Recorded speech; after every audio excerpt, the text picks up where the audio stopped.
Welcome back, Bearer of Calamities. Inform me of the situation. My lord, everything here is quite chaotic. I still don't understand what's happening inside this place. But you were right. Some powerful entities are being summoned here. You are a weapon child. You don't need to understand anything. Just destroy them before the omens can be fulfilled. The world is at stake. Yes, my lord. I have already begun. If nothing else, one of them is destroyed.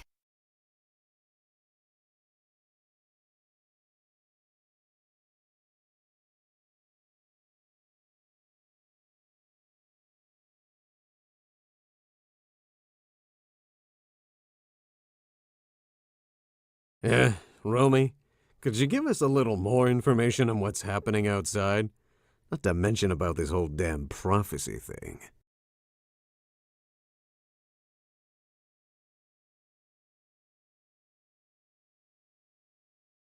Ergo Mundus, don't talk directly to me ever again. Your power may be necessary, but I don't need to discuss anything with you.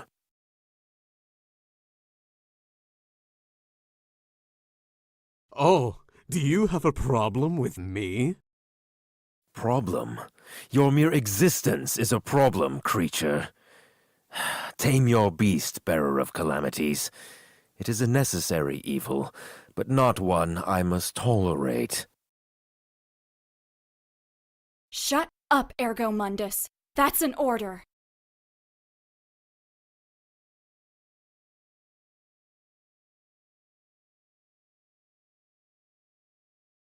My apologies, my lord. No need. Now go. At least one more messenger is already inside this place. Destroy him. Here, take this. It may help you in your mission.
Nascal entered the hall where the Council of Brax was taking place. The greatest artists and creators of the world met once every decade under those walls. Different civilizations, even non-human creatures were there to show the wonders they had created over the years. Naturally, only the very best could attend, those whose fame had crossed all frontiers. For many of them, just having been invited represented an honor, but to Nascal, it was quite the opposite. They should feel honored by his attendance. The puppet master walked through the room, trying to pass unnoticed. He paid little attention to several uninspired works that only reminded him of why he was superior to everyone else. Nascal smiled ruefully. Although he did not expect too much from others, he had wished to find something to at least rival with his talent. Lost in those thoughts, a distant word caught his attention. Someone had mentioned Gaudeamus, the creator of wonders, whose fame had reached even Nascal's ears. Apparently, he had also been invited, and a group of people were talking to him not too far away. Interested by his fame, Nascal approached him to share some anecdotes with a fellow genius. To his surprise, the legendary creator was much younger than he had expected, and was quick to shake his hand and exchange a polite greeting. Nascal was about to ask about the works he was exhibiting in the council, when the whole room became silent. Everyone whispered that Gaudeamus had just arrived. At that moment, the confused Nascal understood what they meant, and a chill of terror ran through his spine. The person he was talking with was not a living being, but a doll. Work of Gaudeamus was what he had heard the people say before. Even if it was only for a moment, the mere idea that he had not noticed such a thing overwhelmed the mind of the puppet master. Frantically, his eyes began to gaze closely at all the works exhibited by Gaudeamus. The mere sight of them burned his retinas, but at the same time, he was unable to look away. The feeling of anxiety that oppressed his chest grew until it became pain. He even had trouble breathing in the same room that stored such wonders. Unable to wait any more, he staggered out of the room and did not stop running until he was outside. Then, Nascal cried and laughed as hard as he could.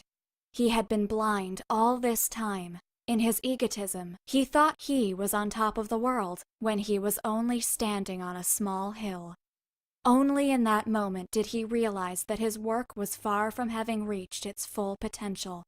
That night would change his life completely. He would create greater works. He would surpass Gaudeamus, surpass them all. From that moment, his obsession would be perfection.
Nascal suddenly awoke. For months, he had been unable to sleep well, and that night had been particularly bad, something which he blamed on the emotion of being so close to finishing his work. Washing his face, he noticed how terrible he looked in the mirror, and thought that very soon he would have to be ready to return to society. Nascal was unsure of how much time had passed since he had visited the Council of Brax. After that night, he invested his vast fortune in creating a secluded mansion away from the civilized world. A huge and well-equipped workshop in which he could devote body and soul to his work, free from distractions. It had been years, or maybe even decades, since the last time he had contact with another human being. But loneliness meant little to him. All that mattered was that he was close to reaching his goal. Over the years, just improving his creative talent wasn't enough for Nascal. His goal was much higher. He devoted day after day to research the same process Gaudemus developed to make his works, becoming an unrivaled expert in lost science and supernatural rituals.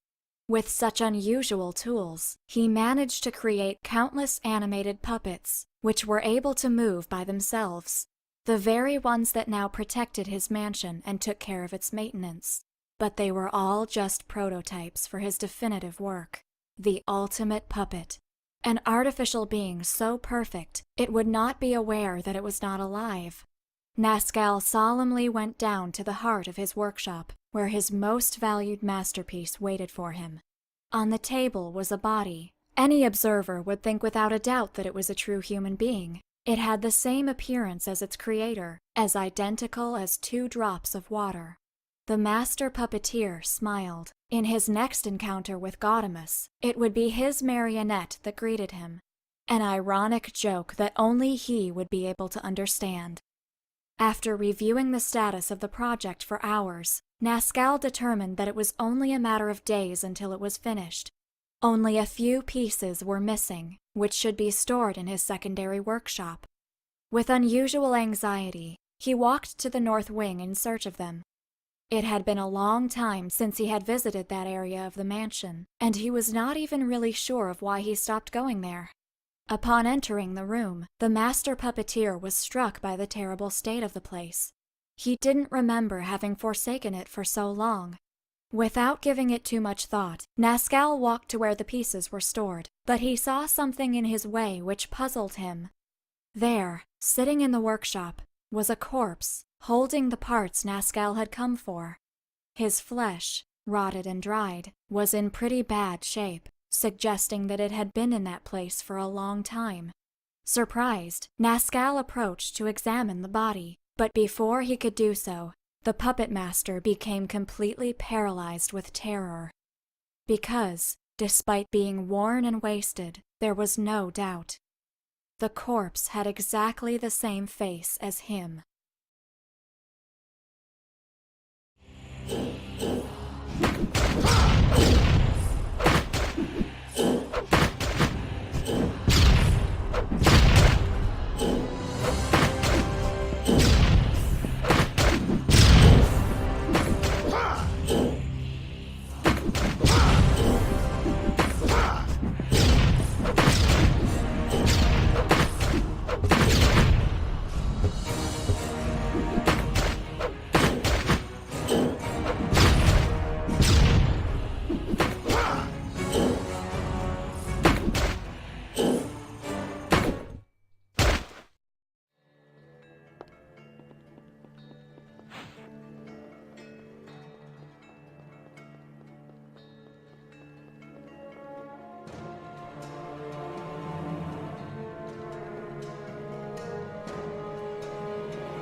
I have no importance. There is nothing I can do for you.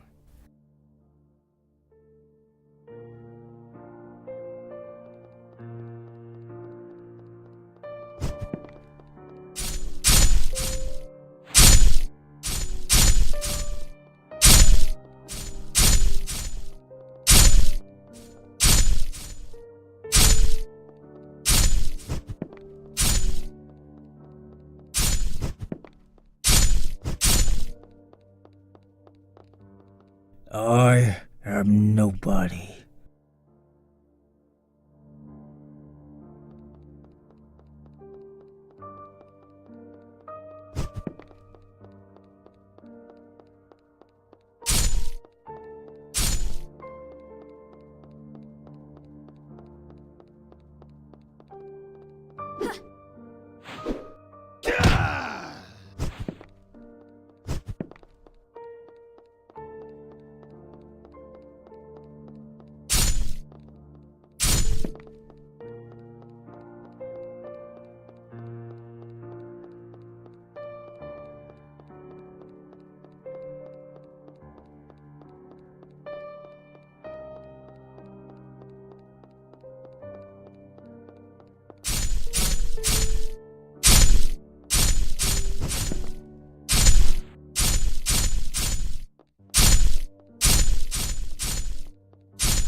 What was a human being?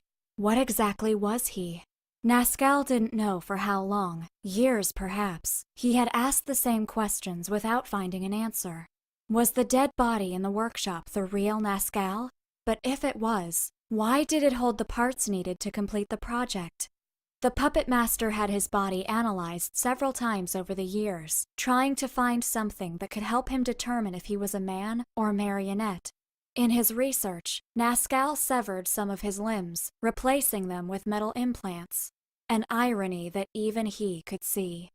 Desperate, he began to consider using other humans as guinea pigs for research. However, after all of his sacrifices, he was still not even one step closer to finding the truth. But what if none of that mattered? People, puppets, what if there had never been any difference from the start?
These seals are really powerful.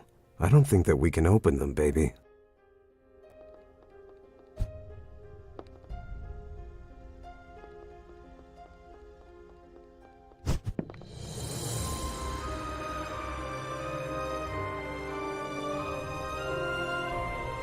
You saved her! You really did! I will find a way to reward you, believe me. Thank you. You freed him. This isn't much, but please, take it. It is my only possession. I am eternally grateful to you for helping him.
Do you hate Romeo Exet? It's not hate. I mean, that guy is freaking powerful himself. Probably the most powerful human being I've met since Elenai, and I respect that. But there is something in him that I despise. That attitude. He behaves as if he is some kind of savior who can't ever be wrong.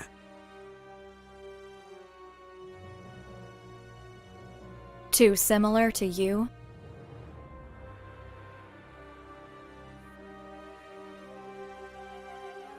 I'm not human, baby. I am what I am. But that guy, I told you, there's something in him that I can't stand. But what about you? It looks like you are his biggest fan. He and Lady were the only ones who treated me like a normal girl.